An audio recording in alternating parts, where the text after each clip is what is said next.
এখানে আমার 4 পিস দেশি ভেটকি আছে, মানে দুটো মাছকে 4 টুকরো করে নিয়ে এসছে।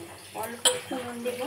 এই সব মাছগুলোই অল্প করে লবণ দিতে হয়, নাহলে পরবর্তীকালে লবণটা বেশি হয়ে যায়। আর দিলাম হলুদ গুঁড়ো 1/2 চামচের মতো, আর একটু দেবো 1/2 চামচেরও কম লঙ্কা গুঁড়ো। তাতে কী হবে, মাছটা যেহেতু টাটকা আমি এখনই রান্না করব, তাহলে মাছটা কড়াই কামড়ে যাবে না।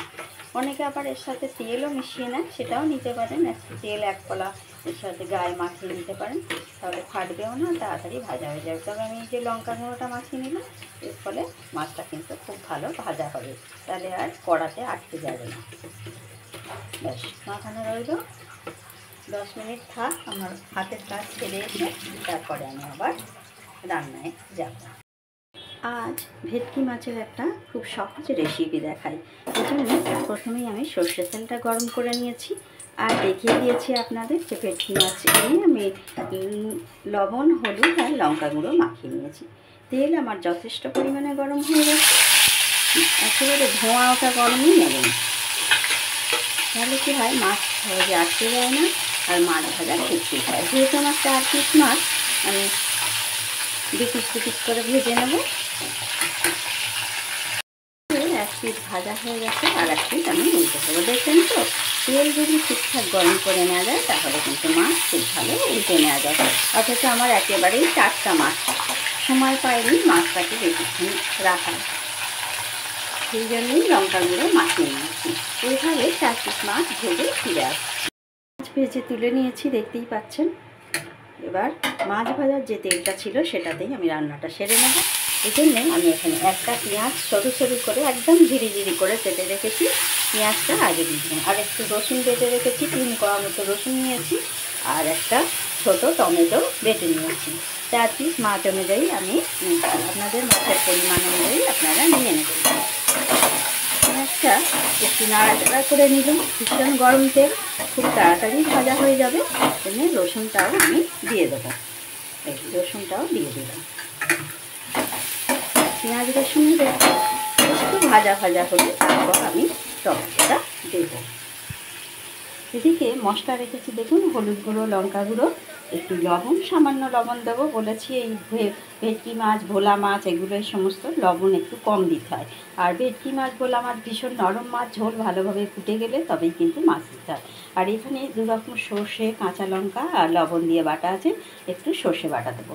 আপনারা সর্ষে বাটাটা অপছন্দ করলে তার বদলে আদা বাটা দিতে পারেন, কারণ ভেটকি মাছের সঙ্গে আদা বাটাটাও খুব ভালো যায়। দেখুন পেঁয়াজ আমার লাল হয়ে গেছে, প্রায় ভাজা হয়ে যাচ্ছে। এই সময় আমি টমেটো বাটাটা দিয়ে দিলাম।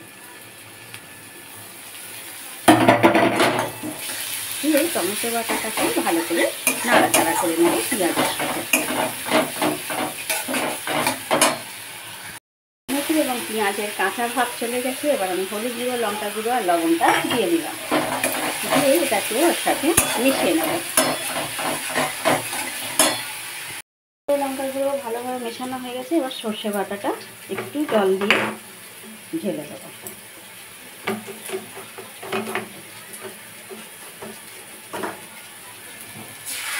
যেহেতু সর্ষে বাটা খুব বেশি কষাতে লাগে না, জাস্ট একটু নাড়াচাড়া করে নেব।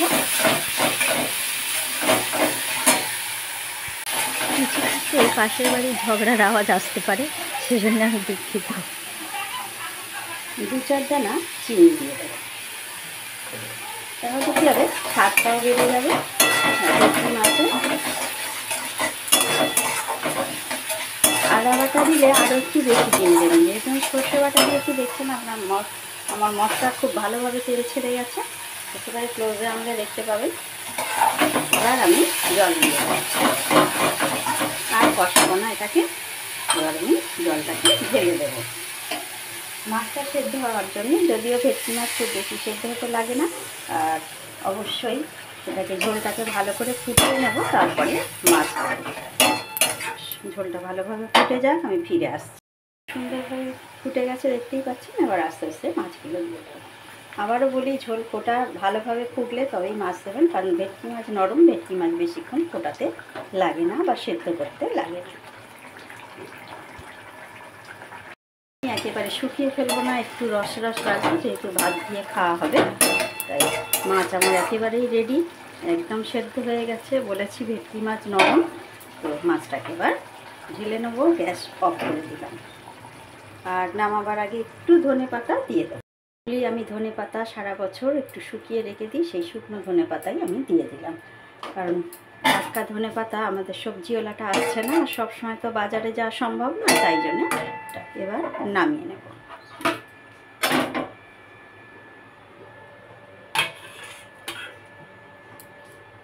বন্ধুরা, আমার ভিডিওগুলো যদি ভালো লেগে থাকে তাহলে অবশ্যই লাইক কমেন্ট শেয়ার করবেন, আর সাবস্ক্রাইব করে পাশে থাকা বেল আইকনটাকে প্রেস করতে একেবারেই ভুলবেন না।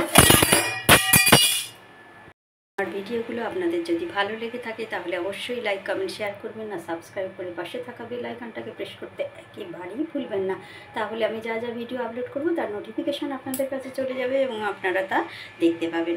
সবাই ভালো থাকুন, সুস্থ থাকুন, সাবধানে থাকুন, এই কামনা করে আজকের মতো ভিডিওটি এখানেই শেষ করলাম।